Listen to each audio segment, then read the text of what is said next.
आपका जो स्पष्ट है, जो बातें आप बोल रहे हैं वो धरातल पे हैं, होनी भी चाहिए। जनता आपसे उम्मीद करती है, मैंडेट आपको दिया है।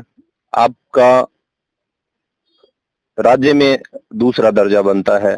आप अपने आप को साधारण कार्यकर्ता कहते हैं, ये आपका बड़प्पन है। इसी परिप्रेक्ष्य में पिछली सरकार ने जो नगर निगम, नगर निकाय, नगर परिषद में जो पट्टों का जो काम किया था, उनमें बहुत सी त्रुटियां रही थी, धांधलियां रही थी। आज पटल पे देखते हैं तो डी ग्रेड के कर्मचारी को आयुक्त बना के बिठाया गया है। ये बहुत जगह है, जबकि उस पोस्ट पे बैठने के लिए एक आरएस या आईएएस होना उसका डिजर्व करता है, पोस्ट के इक्वल है। आप रिव्यू कराएंगे, एक नगर परिषद का 100 करोड़ का बजट होता है। एक डी ग्रेड की क्लास का जो नगर पालिका का कर्मचारी, अगर 100 करोड़ को बजट उसके हाथ में दिया जाएगा तो निश्चित तौर पे दुरुपयोग होगा, क्योंकि वो उस सब को डिजर्व नहीं करता है। क्या ये सब रिव्यू होंगे? देखिए, बहुत सारे बिंदु आए, हमारे सामने आए हैं। गत सरकार ने बहुत सारा भ्रष्टाचार किया। मैंने जिक्र किया जेजेएम का, पानी को लेकर बड़ा भ्रष्टाचार इन लोगों ने करा। ऐसा कोई विभाग नहीं था जिसमें इनके रहते भ्रष्टाचार नहीं हुए।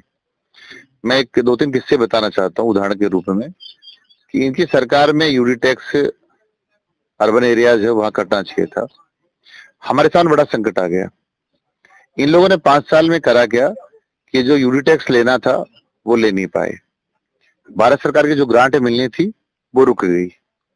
मेरे साथ भी हो रहा है। मेरे पास ये, इनकी जब सरकार गई तो 250 रुपए तो पावटा नगर पालिका में है मेरे पास, और लगभग 300-350 रुपए मेरे पास है विराटनगर नगर पालिका में। 12-12 महीने की सैलरी बाकी है। इन्होंने 1 रुपया यूडी टैक्स काटा नहीं। उसका परिणाम यह है, यूडी टैक्स काटना जरूरी है। फोर्ट रेशियो के हिसाब से 40% यूडी टैक्स काटना चाहिए था। इन्होंने ध्यान इस बात पर दिया नहीं। गवर्नमेंट ऑफ इंडिया ने जो ग्रांट हमें मिलनी थी वो ग्रांट हमें मिली नहीं। हमारे पास 1 रुपया भी नहीं है। इन्होंने जो पाप कमाया है उसका सारा नुकसान जनता को हो रहा है। और हमने एक नीति के तहत ही हम काम करने वाले। हमारे प्रदेश की सरकार, हमारे माननीय मुख्यमंत्री महोदय ने हर विषय पे चिंता करी है।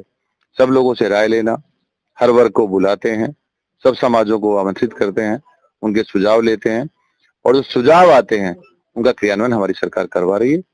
ऐसे अधिकारी जिनको आप जिक्र कर रहे हो, इनकी सरकार में तो इन्होंने चपरासी को भी अधिकारी ईओ बना के भेज दिया था। चपरासी को अधिशासी अधिकारी लगा दिया था। हमारी सरकार ने, भी मैं उदाहरण देना चाहता हूँ, कि जो हमारे आरआई होते हैं, हमारे जैसे अभी माननीय शहरी विकास मंत्री जाबर सिंह जी खर्रा, इन जितने अधिशासी अधिकारी लगाए हैं उसमें आरआई को एक को भी इन्होंने अधिशासी अधिकारी का काम नहीं दिया। उनका रेवेन्यू ऑफिसर आप हो, रेवेन्यू इंस्पेक्टर के रूप में आप काम करिए, आपका काम राजस्व प्राप्त करने का है, वो काम ही आप करेंगे। एक भी अधिकारी को लगाया नहीं। हमें व्यवस्था के तहत ही सब अधिकारियों की हमारी नियुक्ति होती है। कांग्रेस शासन में तो एक भी अधिकारी, ना इन्होंने कोई बीडीओ की भर्ती करी, ना इन्होंने अधिशासी अधिकारियों की भर्ती करी। उसके कारण से आज हमारे पास तो अधिकारियों का संकट है। सरकार इस पर विचार कर रही है, जितने हमारे पद रिक्त हैं उनकी भर्तियां करें। पुलिस का आप देख लीजिए, इनकी सरकार में पुलिस की भर्तियां कितनी हुई। आज थानों की हालत ये होगी इनके राज के कारण से, कि जहां नफरी होनी चाहिए 50 की, वहां 25 लोग बैठे हुए हैं। आज कानून व्यवस्था को बनाने के लिए आपको सबसे पहला काम तो पुलिस डिपार्टमेंट की भर्ती करने का था। जब कानून व्यवस्था पुलिस ही नहीं हो तो कानून व्यवस्था कहां से होगी। हमारी सरकार हर पहलू पर विचार करके, और राजस्थान के विकास के प्रगति के पथ पर कैसे राजस्थान जा सकता है उस पर हमारे मुख्यमंत्री काम करने वाले हैं। आप आज पधारे, बहुत बहुत धन्यवाद। नमस्कार। धनखड़। वाक्पटुता और सहनशीलता इनका एक विषय रहा है। अच्छे लोगों में इनकी गिनती होती है। इन पे कोई एलिगेशन सरकार में है नहीं।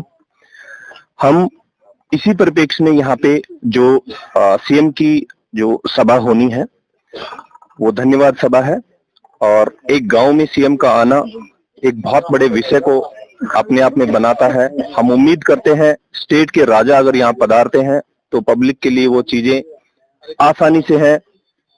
यही सब देखना होगा आने वाली 1 जुलाई को।